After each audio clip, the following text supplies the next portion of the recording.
So I have an image on the screen. That's the title of my message. And that, in case you can't tell, those are two hands shaking hands. And it's kind of form of a heart, I guess.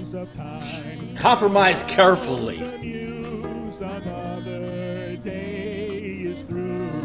Compromise sometimes seems strange to us. We don't like the idea of compromising. Compromise carefully, because you're all going to compromise. Everyone is going to compromise. Now, Galileo, as you all know, was the man credited for promoting the concept that the earth revolved around the sun, and that was considered blasphemy by the church, because it was the idea that the earth was the center of the universe, and the sun revolved around the earth. And he said, that isn't the case. And it was called heliocentrism. And he was called before the church, and his promotion was considered foolish and absurd and heresy. And he was forced to recant, and which he did, because I guess he probably figured it's not really worth being burnt at the stake, So, okay, if you want to believe the sun revolves around the earth, okay, whatever. He recanted, but the story goes that as he came down from the stand where he was called to, where he was being questioned, the story is that he whispered under his breath to some of his supporters. He said, "But the earth still turns." And but he was forced to recant. He compromised. A century earlier, a fellow by the name of Nicholas Copernicus, he was a very educated man. He was a professor. He was a physician. He was a classical scholar. He was a translator. He was a diplomat. And he worked on the same idea too, understanding the heavenly bodies. And he wrote a book about it, but he wrote it in such a way that it was hard for the common people to understand. And because he said that he wasn't sure that he could withstand the ridicule and the scorn that he would receive if it became widely known that he believed that the earth revolved around the sun. And so he compromised a little himself. And we all compromise. I know we sometimes don't like the idea of compromising, but we all do. Every day we compromise. But compromise carefully. When I was little, my mother and father would tell me how important it was to get along with people. Children are told to play nice, to get along with each other. If I can tell a story on Brittany and Brianna and John this past week, the girls were fussing. And John says, "Figure a way to work it out. I don't want to hear this fighting. Figure a way to work it out." And one of them kind of responded a little bit, and he said, "I'm not going to fight with you to tell you to stop fighting." Figure a way to compromise. Figure a way to work it out. It's important.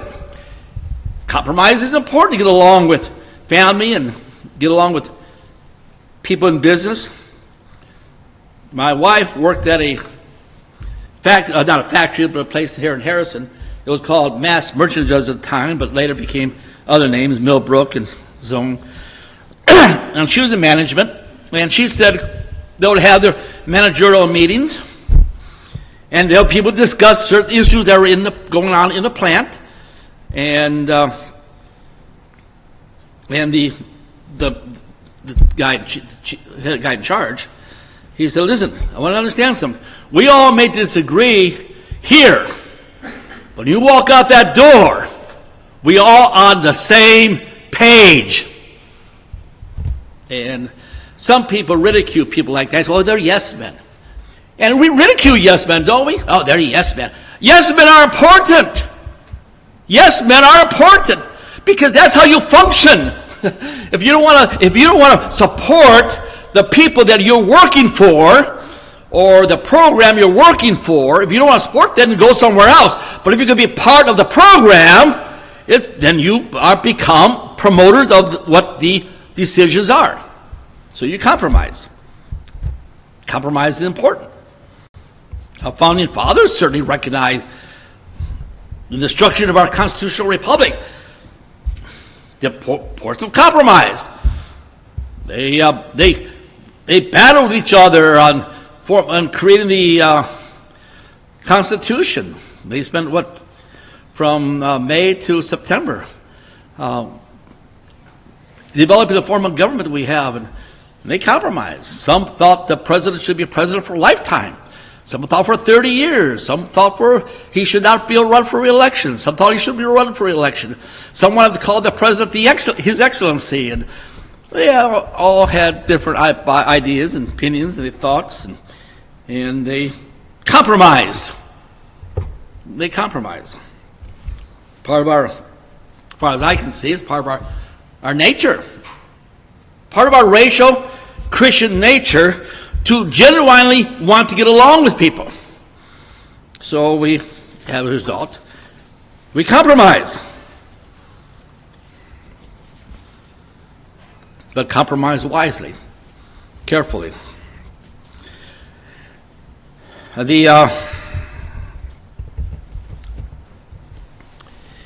It's a basic characteristic of our people, compromising.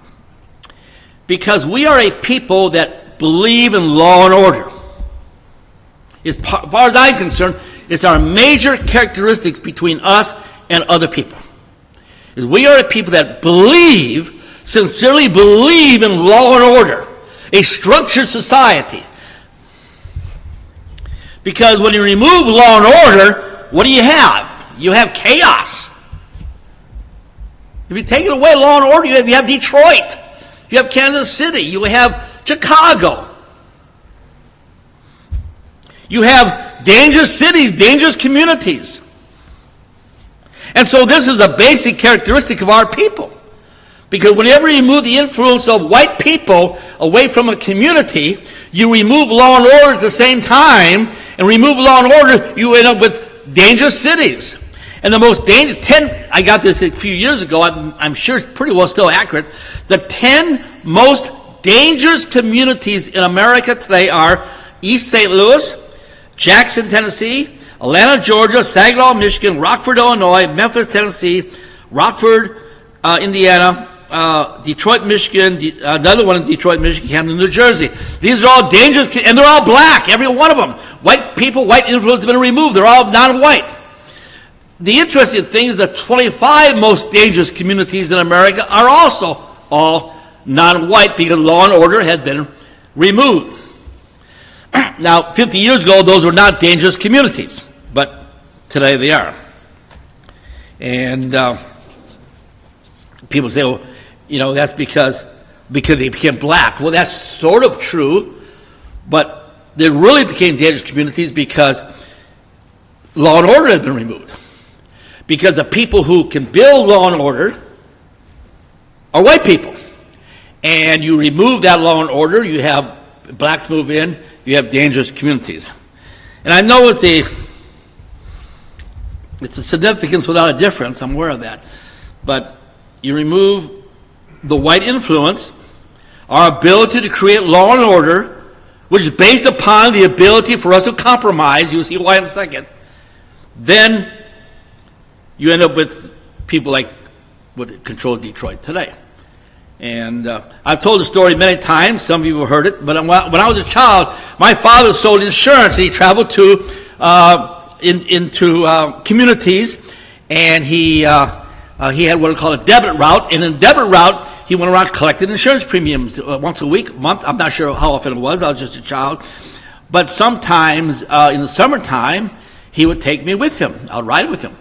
And we would go out, spend a day with him, and go to a restaurant. I remember pulling some of those places, and my mom never once told my dad not to take me, even though a large portion of his debit route was in the black communities.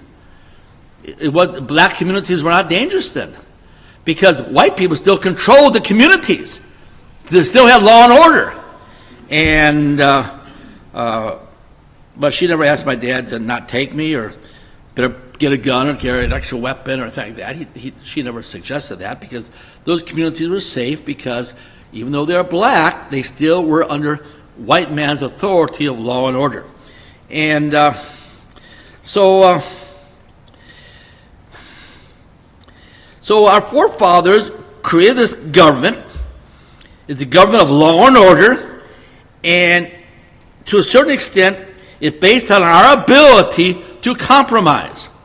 But again, compromise with wisdom, compromise carefully. Because government, Thomas Paine, I believe it was, said that,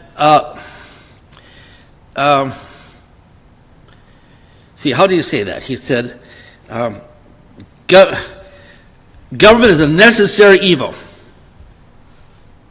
How am I quoting that? I can't come to bring.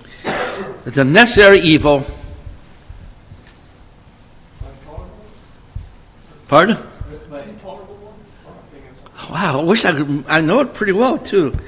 But we created, it's a necessary evil, but uncontrolled government necessarily becomes an intolerable one, basically what he says. Okay, government is an evil, but we need government, he says.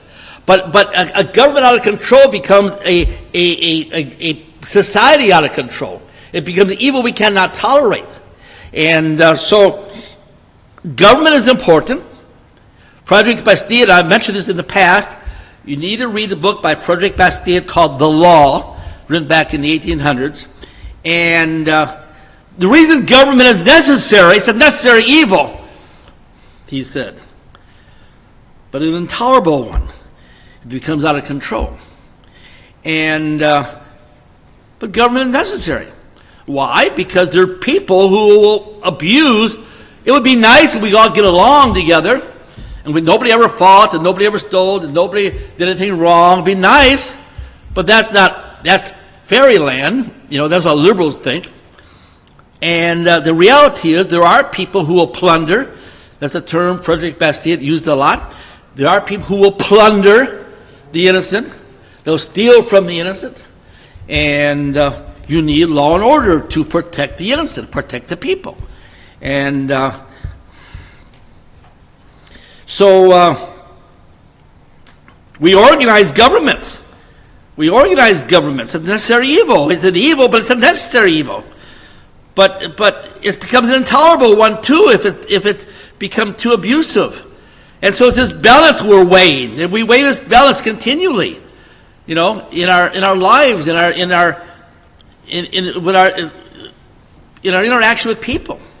We weigh this balance continually among ourselves, because we know government is evil, but a certain amount of it is necessary. In a sense, we give up a little bit of liberty. We do give up a little bit of liberty. I would like to be able to get in my car and drive to Harrison at 80 miles an hour down Zinc Road. I can do that. It's safe. But I know people that cannot do that safely. They'll be like this down the highway. We followed one yesterday. They're like this. They're going 80 miles an hour. It could be dangerous to people. So we elect officials, we elect people in government to represent us, and they comprise certain speed laws that will compensate the majority of the people, that make the majority of the highways safe. Because I don't want to drive down the highway with somebody coming at me weaving like this, 80 miles an hour.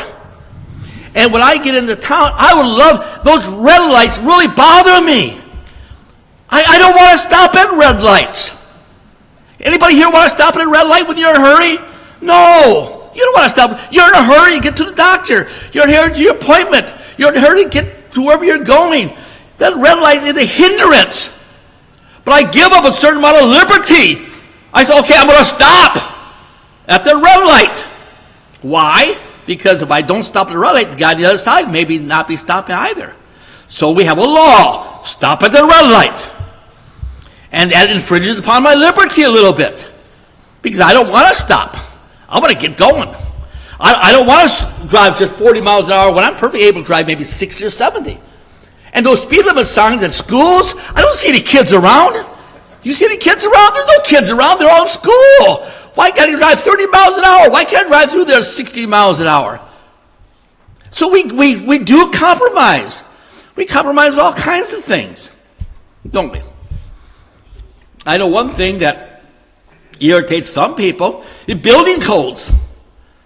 And I guess is irritated because an abusive government oversteps their bounds. I was talking to a guy the other day, he moved here from Montana, and he mentioned all the trees and so forth, and he was fixing our satellite dish, our TV, and he said, well, that tree may be in the way. I said, I'll cut it down if he's in the way. He said, well, yeah, I guess you can. He said, I find it amazing. He said, most people don't want to cut down their trees, especially in Montana. You can't do that. I said, what do you mean? Because he's from Montana. You can't cut down a tree in Montana without getting a permit. I said, even on your own property? He said, no, you got to have a permit to cut down a tree. That's what he told me. We were up in Michigan here visiting Miro's cousin a few years ago, and he lives about 10, 15 acres, an old, I don't know, a tool house, not schoolhouse, but a playhouse, whatever. It's an old shed back behind his house, just rotting, collapsing away. And I said, why don't you just go and tear that down and burn it? He said, I can't. I said, what do you mean you can't? He said, I got to have a permit. And I said, you got to have a permit on your own property? I said, yeah. He said, it's a $50 permit. He said, it's back here in the woods. I don't really care about it, but I've got to buy a permit. And he said, if I cut it down, the satellite will come by. It goes by every few months. It'll notice that my shed is gone. And then it'll send me a $500 fine. Yeah, that's what he told me. I don't know. That's an abuse of powers.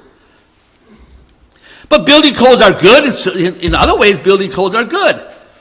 You want to buy a house built by a bunch of people from Nigeria? You know? You want to buy a new house built by the best Kenya group from Kenya? You know? They hope to put enough nails in the there was a number of years ago, there was a builder in Tucson, Arizona, when I still lived there, so that back in the 1970s, and he was hiring a bunch of Mexicans to do the construction, and I found out they're laying plywood on the roof of a house, and instead of putting nails like every 6 inches, up and down stairs, they would put about 3 or 4 nails, just kind of hold it in its place. And so that's all they were putting in plywood. And you want to buy a house without an inspector coming by and saying, hey, that's not built right? So building codes are good too, so don't always not building codes. No, so we compromise. We compromise certain best of government's a necessary evil. That's the quote. And the worst of them an intolerable one. So we compromise because we want to get along with each other. We do things all the time just to get along. We compromise when we decide where we're going to go eat for supper. Your wife wants to go up this restaurant, and you want to go to this restaurant, and somewhere along the line you decide to compromise. Compromise is important for society. It's important we compromise. Even though we bristle at the idea of compromising, it's important that we compromise. Bob Bowman told me he has a compromise with Crystal. She can buy a new dress if she gets rid of 2 old dresses. That's compromising. It's important. So we willingly compromise a certain amount of our property for traffic, to maintain roads, fire protection, police protection. I know things get out of control. I'm aware of that. So it's balancing continually. That's why founding fathers, there's some concern when they drafted the Constitution. I read a book recently called 1787. It was a day-to-day account of the arguments, discussions in Philadelphia.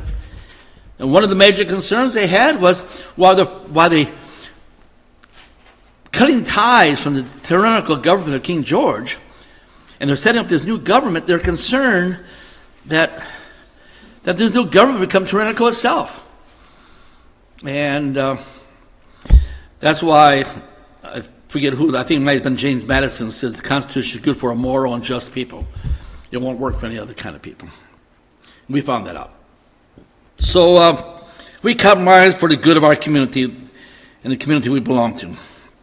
Negotiators say it's a They know when they got a good deal when both parties are mad. But both parties aren't happy. You got this guy wants this thing, and this guy wants this thing, and you know you reached a good deal when neither one is happy because you kind of made a balance. Because we all want our way, don't we? I certainly want my way when I'm going to town, and that traffic light is my... And all that traffic there, how often do we see all that traffic in front of the highway? They're going by Shoney's. Well, not Shoney's anymore, it's Casey's. All that traffic backed up like a mile. I don't like that. I don't like that. Do you like that? Anybody like that? I don't like that. But what am I going to do? I'm going to sit there and wait. I guess I could delay my horn and beep and scream and holler and maybe force people out of the way because it's my way. Don't stop me. So we do give up a little bit of liberty. We do compromise. We compromise every day when we go to work. Everybody goes to work. You compromise your liberty to make yourself a slave to an employer. Now, you might not like that phrase, but that's really what it is. You become a slave to an employer. He's your boss. He's your taskmaster. And you compromise. Yes, sir, I'll be here at 8 o'clock or 7 o'clock. Yes, sir, I'll work until the first break. Yes, sir, I'll only take a break for 10 minutes. Yes, sir, I'll clean up that mess over there. Yes, sir, yes, sir, yes, sir. We compromise. You don't want to, but you give up your liberty because you want a job. We do it every day. We give up our liberty. We compromise. We stop at a stop sign on a highway. We compromise. I don't want to stop at a stop sign, and sometimes I don't. And sometimes you don't either. I don't want to, but I'm going to stop anyway. I'm going to compromise on my liberty. I'm going to follow the speed limit. I'm not going to get somebody else in traffic. What's that guy in that lane for? I want that lane. That's my lane. I have the right to have that lane. So we have laws to protect. And these laws are enacted by the people through the legislature that they elect. Sometimes people say, well, we should promote every law. Really? Do you really want a law of... you don't want a true democracy. Our founding fathers and many people through history, you don't want a true democracy where every person votes on every issue. You want a republic. You compromise when you buy a car. You don't want to pay that price for the car. That's too much. And so you compromise. You dicker back and forth. Some people say you Jew them down a little bit. I said that to a clerk one time. They said, well, I'm Jewish. Whatever. Interesting story about that is we were down in Mexico. I don't know how many people have been to Mexico. A lot of people have. I haven't been there for a number of years because it's gotten really, really unsafe. But when you go across the border, we lived in Tucson, and we go across the border sometimes. We go down further into Mexico sometimes. But go to the border, have all these people selling all these worthless trinkets, but you think they're valuable, so you buy them. And they start out, it's $3. I don't want to pay $3. And so you back and forth, you finally buy it for 75 cents. And he tells you what a great deal you got. And so they dicker back and forth, until you come up with a price that is satisfactory for you. Well, one time we went on one trip with my mom and dad. Mary was with us. We went a little further into the Gallus, down off the main border area, down further in town. We went to a really nice department store, and there was something Muriel wanted. And my dad said, who's pretty good at dickering, he said, I'll see if we can't get it down for you. So he asked the person, so it was, say, $25. Will you take $20 for it? They said no. Or $15, no, whatever it was. And he tried to dicker the price down from $25, and they wouldn't dicker. And finally he said, why is it that you won't come down? All those stores up there along the border, they all dicker. Why don't you dicker down here? And she said, all those stores up there are owned by Jews. And he said, what? He had this. She said, No, first she said, well, this is a Mexican store. That's what she said first. This is a Mexican store. He said, well, what are those? She said, all those stores are owned by Jews. So I guess they bring all the junk from China and they put them up there. And it's, anyway, we compromise all the time. And our whole life is built upon compromise. But we got to compromise carefully. People usually balk at the ideas, especially our kind. People are white nationalists, Christians, hardcore Christians like us.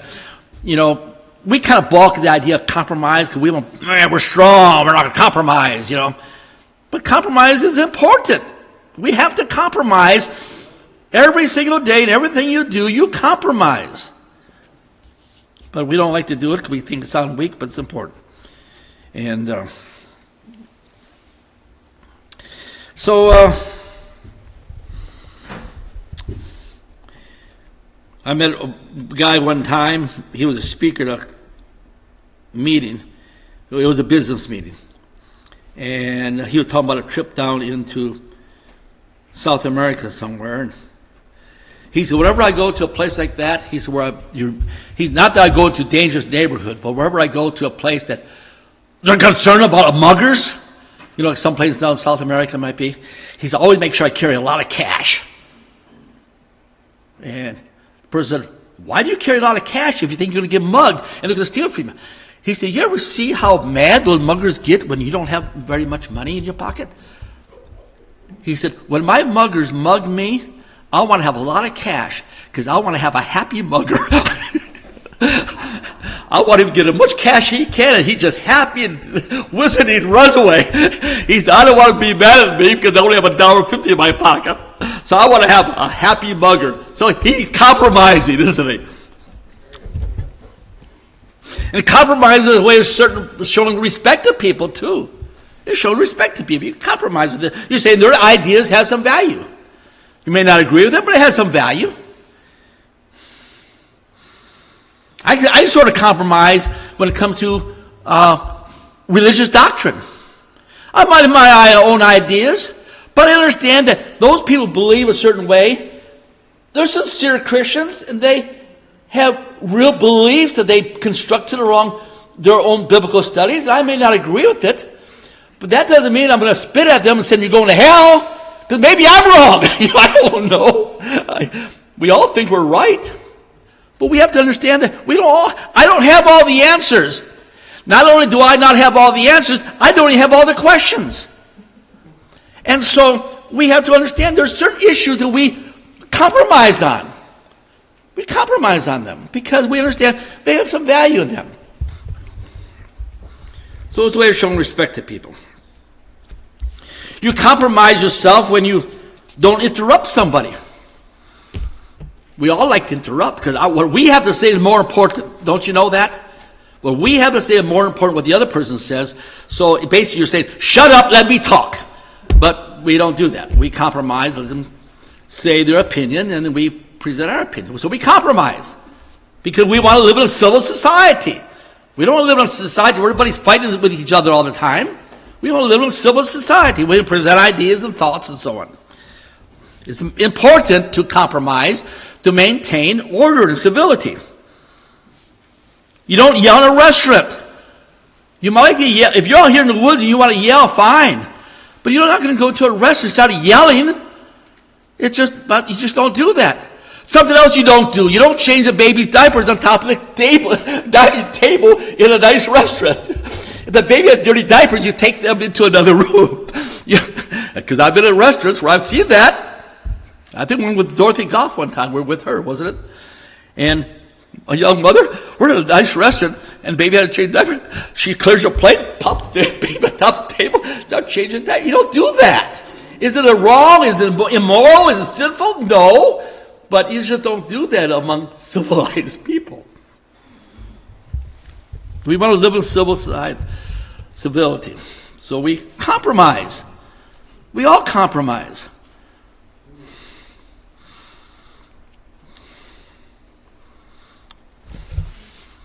But sometimes like I said, we got the idea that compromise is something wrong with it. That's wrong to compromise.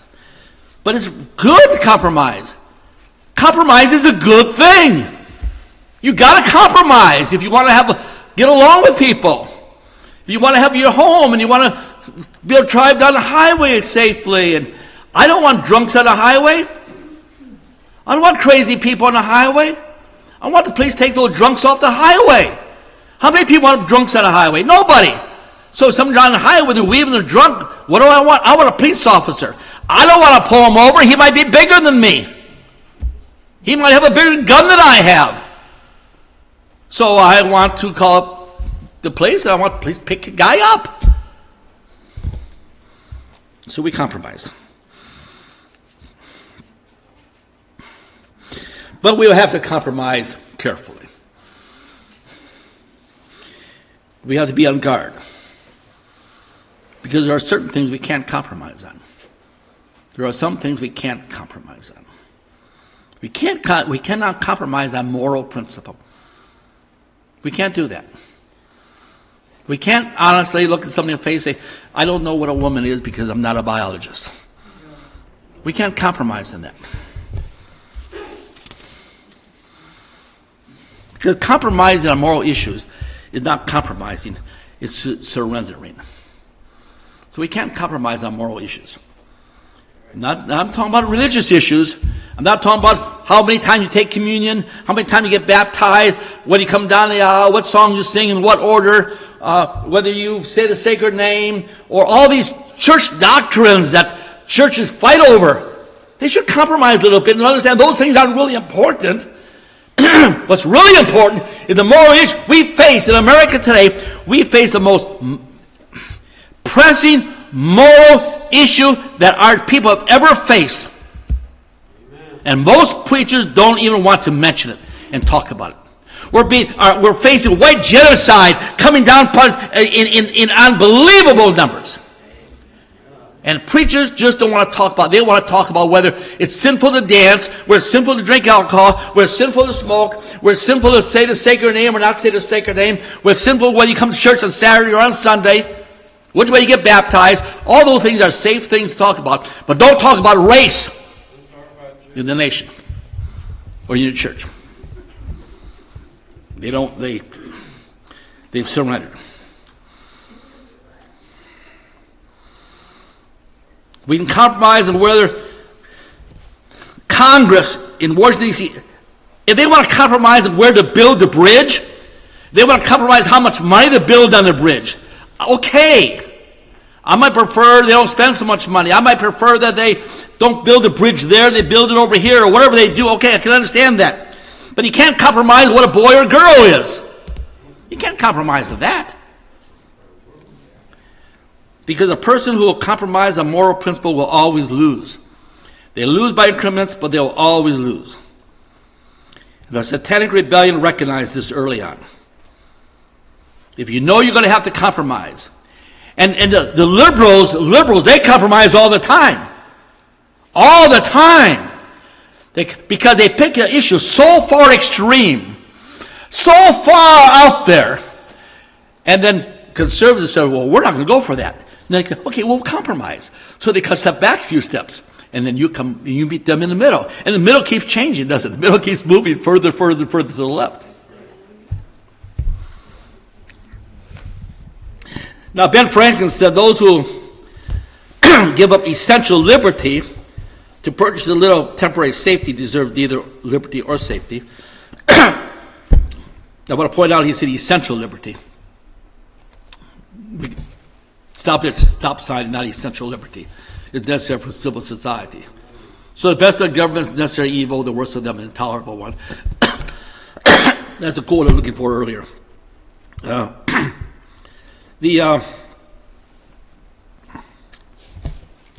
So that's why we're in this mess today.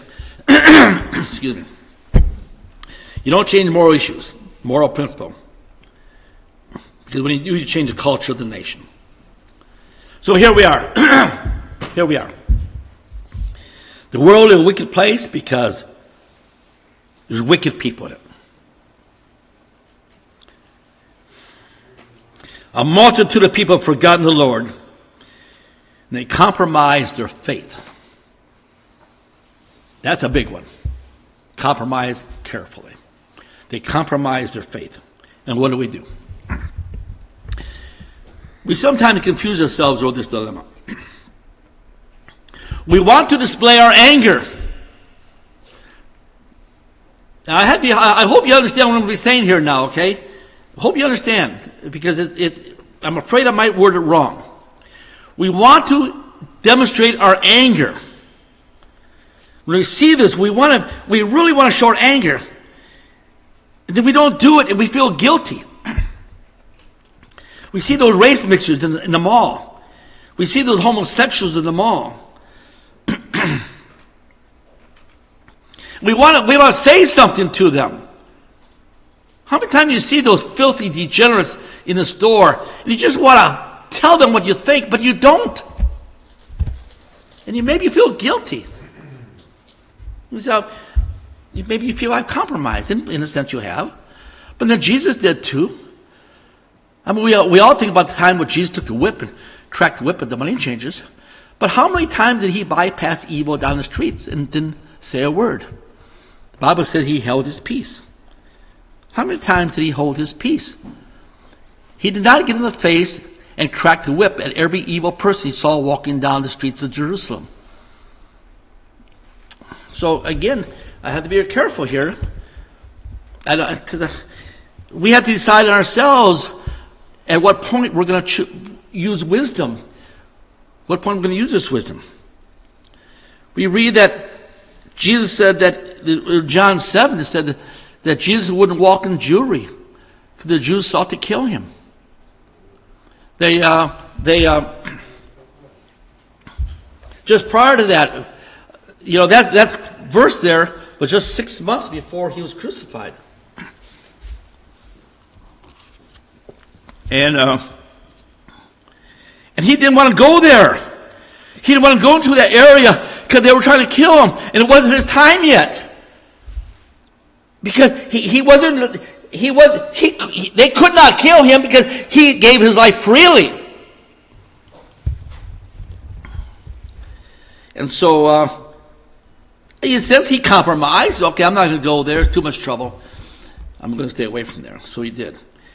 He also said, quickly agree, in Matthew 5, I believe, he said, quickly agree with your adversary while you're in the way, or else he'll deliver you up to the judges. Now that seems strange. Christ said, agree with your adversary. Otherwise he's going to take you to the judges. So is Christ advising you to compromise? I don't know. He is saying using some wisdom. Because you don't have to take on every battle you see.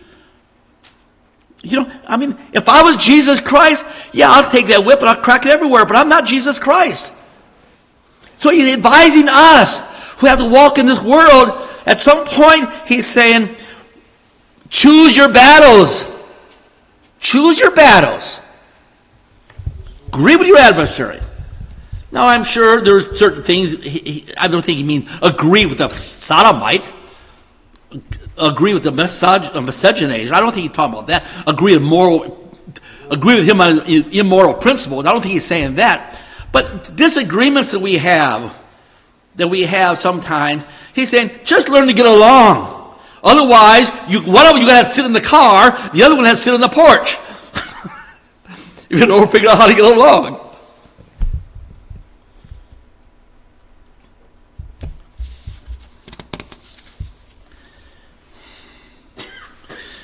We have a massive number of people in our society.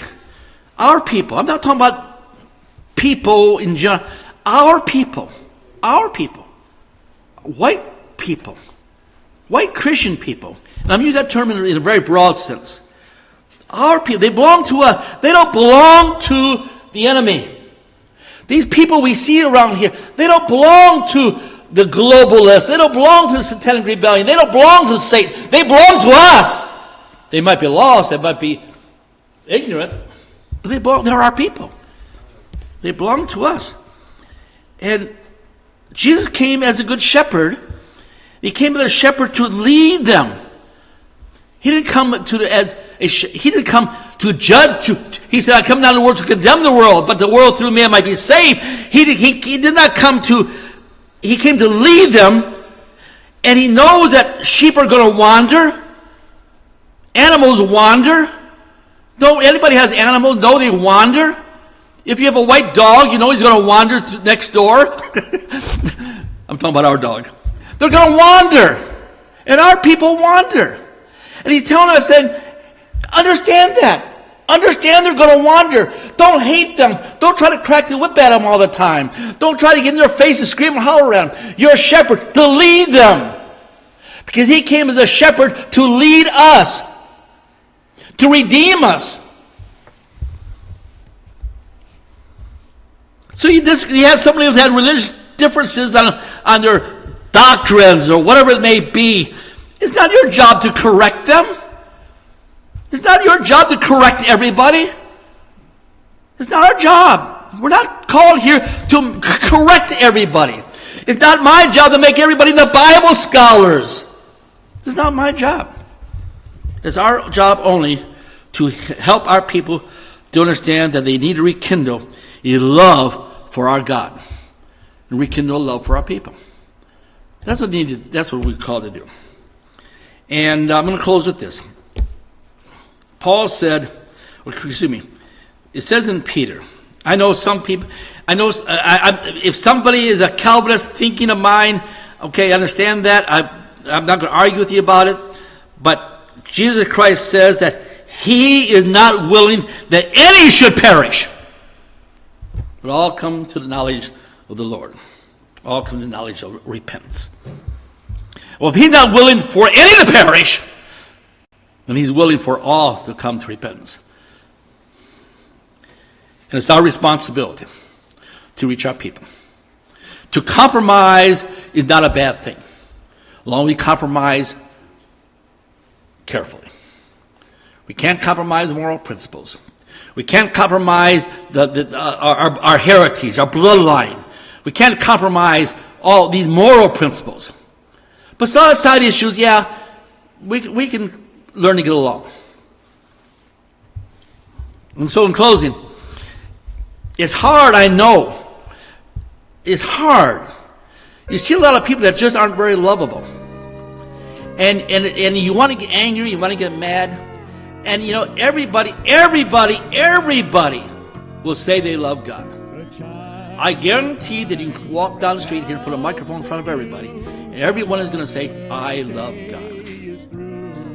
Because loving God is really the easy part. That's the easy part. Here's the hard part, is loving people. That's the hard part. Loving God is the easy part. Loving our people is the hard part. We've all been called to love our people, to get along with our people. Compromise in silly little things, but don't compromise on the major issues of morality and of faith in our Lord Jesus Christ. Loving God is easy, loving people not so easy, but we need to learn to do it. Our Father, we thank you for your blessings and care and watching over us each and every day. Help us to be strong, help us to be courageous. Help us to have love and compassion for our people. Help us to reach out to them and help point the way.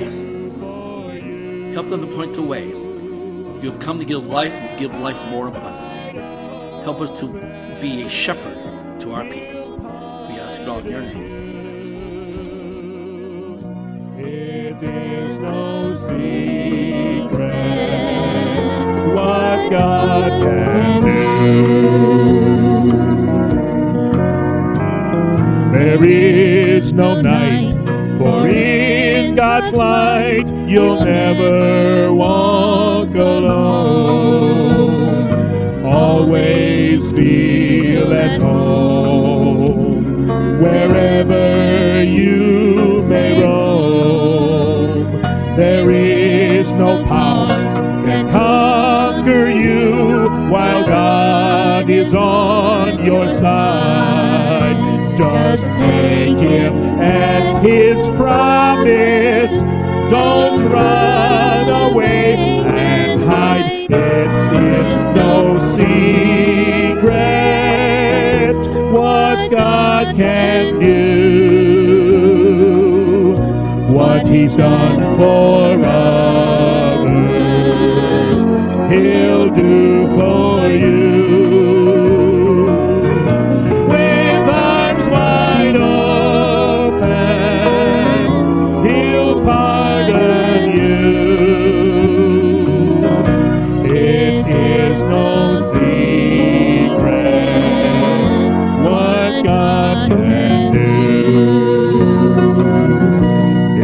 is no secret